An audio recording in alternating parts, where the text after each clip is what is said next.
IPL 2025 Mumbai Indians ವಿರುದ್ಧ ಪ್ರಥಮ ಪಂದ್ಯ ಗೆದ್ದು ಬೀಗಿದ್ದ ಚೆನ್ನೈ ಸೂಪರ್ ಕಿಂಗ್ಸ್ ಇದೀಗ ಸತತ 4ನೇ ಪಂದ್ಯದಲ್ಲೂ ಸೋಲನುಭವಿಸಿದೆ. ಪ್ರಿಯಾಂಶ್ ಆರ್ಯ ಅವರ ಭರ್ಜರಿ ಶತಕದ ಮುಂದೆ ಚೆನ್ನೈ ತಂಡ ಸಂಪೂರ್ಣ ಮಂಕಾಯಿತು. ದೊಡ್ಡ ಮೊತ್ತವನ್ನು ಬೆನ್ನಟ್ಟಿ ಹೊರಟ ಋತುರಾಜ್ ಗಾಯಕ್ವಾಡ್ ಬಳಗ ಪಂಜಾಬ್ ಕಿಂಗ್ಸ್ ವಿರುದ್ಧ ಅಂತಿಮವಾಗಿ 18 ರನ್ಗಳಿಂದ ಸೋಲೊಪ್ಪಿಕೊಂಡಿತು. ಕ್ಯಾಪ್ಟನ್ ಕೂಲ್ ಮಹೇಂದ್ರ ಸಿಂಗ್ ಧೋನಿ ಅವರು ಅಂತಿಮ ಓವರ್ಗಳಲ್ಲಿ ಬೌಂಡರಿ ಸಿಕ್ಸರ್ಗಳನ್ನು ಬಾರಿಸಿದರೂ ಪ್ರಯೋಜನವಾಗಲಿಲ್ಲ.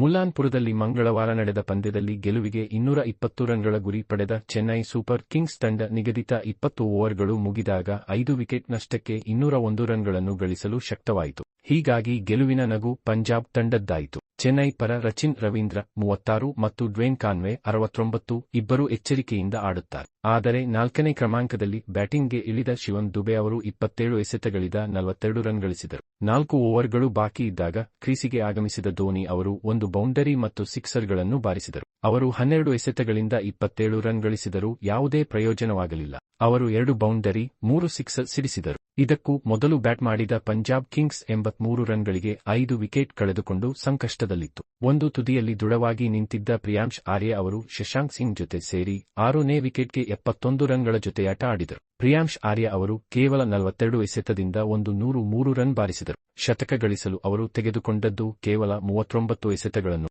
ಇದು ಐಪಿಎಲ್ನಲ್ಲಿ ಅನ್ಕ್ಯಾಪ್ಡ್ ಆಟಗಾರನೊಬ್ಬ ಗಳಿಸಿರುವ ಅತ್ಯಂತ ವೇಗದ ಶತಕವಾಗಿದೆ. ಜೊತೆಗೆ ಭಾರತದ ಬ್ಯಾಟರ್ ಒಬ್ಬ ಐಪಿಎಲ್ನಲ್ಲಿ ಬಾರಿಸಿರುವ 2ನೇ ಅತ್ಯಂತ ವೇಗದ ಶತಕವೂ ಆಗಿದೆ. 42 ಎಸೆತಗಳಿಂದ 7 ಬೌಂಡರಿ ಮತ್ತು 9 ಸಿಕ್ಸರ್ಗಳಿಂದ 103 ರನ್ ಗಳಿಸಿದರು. ಇನ್ನು ಶಶಾಂಕ್ ಸಿಂಗ್ ಅವರು 36 ಎಸೆತಗಳಿಂದ 2 ಬೌಂಡರಿ ಮತ್ತು 3 ಸಿಕ್ಸರ್ಗಳಿಂದ 52 ರನ್ ಗಳಿಸಿದರು. ಪ್ರಿಯಾಂಶ್ ಆರ್ಯ ವಿಕೆಟ್ ಪತನದ ಬಳಿಕ ಮಾರ್ಕೋ ಯಾನ್ಸನ್ ಅವರು ಶಶಾಂಕ್ಗೆ ಉತ್ತಮ ಬೆಂಬಲ ನೀಡಿದರು. 19 ಎಸೆತಗಳಲ್ಲಿ ತಲಾ 2 ಬೌಂಡರಿ ಮತ್ತು ಸಿಕ್ಸರ್ಗಳಿಂದ 34 ರನ್ ಗಳಿಸಿದರು. ಚೆನ್ನೈನ ಖಲೀಲ್ ಅಹ್ಮದ್ ಮತ್ತು ರವಿಚಂದ್ರನ್ ಅಶ್ವಿನ್ ಅವರು ತಲಾ 2 ವಿಕೆಟ್ ಕಬಳಿಸಿದರು. ಮುಕೇಶ್ ಚೌಧರಿ ಮತ್ತು ನೂರ್ ಅಹ್ಮದ್ ತಲಾ 1 ವಿಕೆಟ್ ಗಳಿಸಿದರು. ಅಂತಿಮವಾಗಿ ಪಂಜಾಬ್ ಜಯ ಸಾಧಿಸಿತು.